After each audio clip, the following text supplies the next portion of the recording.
सदड़ा कंदे साई वजह साल गुजरी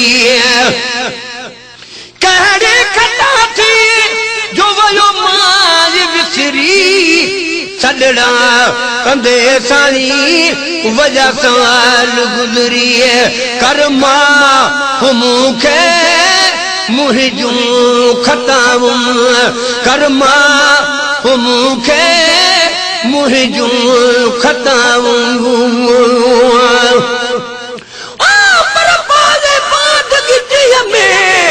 अंगण जे अब गुण ए बका चाहियूं ढकण थी ढकजन को तोड़े लख हुजन तब माफियूं ॾिजन में धरा कर्मा मुखे मुहिजू खताम माफी ना नहीं ना वे दोसा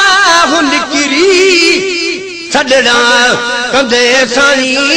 वजह साल गुजरी सदड़ा कंदे साई वजह साल गुजरी पछाड़ी जे पारक पिरी आहे तो खे आए बैठे चांद में जद अगे जी जोड़े वे तरवार कुल्हन ते वरी छड़ा थई छोड़े गुलाम नबी मिस्कीन के ओ तंग कंदो तोड़े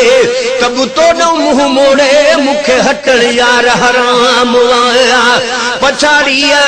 जी पारक पिरिया है तो के भली लोग फिरी वने साईं तू न वन फिरी सदड़ा कंदे साई वजह साल गुजरी सदड़ा कंदे साई वजह साल गुजरी कदम अखन ते साई रखी तुए जचमंदुसी कदम अखन ते साई रखी तुए जचमंदुसी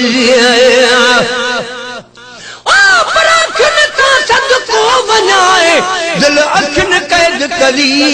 कजल पाई कोन थो तब बरन मशाना बई गुलाम नबी मिस्कीन चवई छल को सोवान लगई आही घोट अगई वरी वेतर थो पहरिए वगाया कदम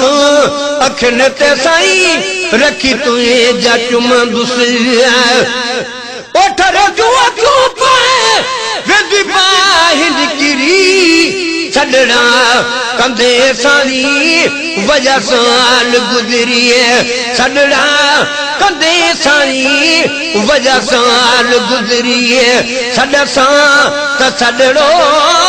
साई ने ठुली दे आया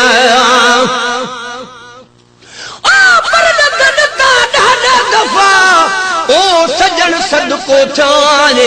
इजाजत तड़ी दे तम अज बगुण बानो चाहे गुलाम नबी चवे चाह मां वेही डाढो चुमरियूं ॾाए ये पेर भी धोई पाए जे हफ तो खने हिकड़े हुजी सद सा त सदड़ो साई ने